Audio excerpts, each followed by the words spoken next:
Ngayon ay 6:58 natin yun. Merong isang rider na nagdadala sa akin na kadadala niya sa akin mga ganitong oras. Medyo gabi-gabi na. Tapos, tingnan nyo guys ha, kasi nga, sarado na yung pintuan namin. Ganito yung ginagawa niya, binabato niya lang doon sa labas. Tignan natin, andun na naman sa labas, narinig ko siya. Tinatawag yung pangalan ko, tapos sabay, ibabato niya sa labas. So, ito nalabasin natin. Andito yun.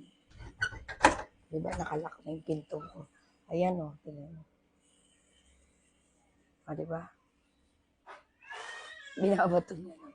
Doon yung dinadaan sa may butas. Kalaw ka.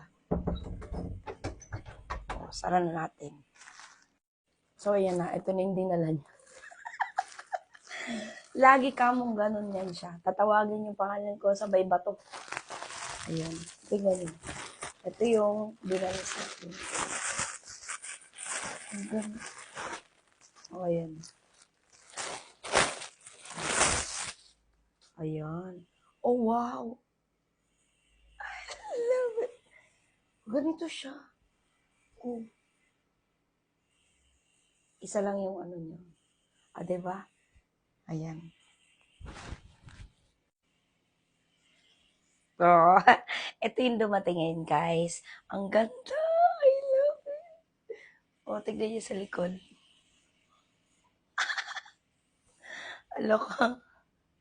Hindi na natin kailangan mag-bra dito, guys. Pero, kailangan nyo maglagay ng padded, ha? Ayan siya, padded. I love it. Isa lang yung ano niya. Kahit malaki yung braso ko. Ang ganda, guys. O, tignan nyo. Kasyang-kasya sa akin. Guys, available to dyan sa aking yellow basket. Kung gusto nyo. Yan, nasa yellow basket. Tada!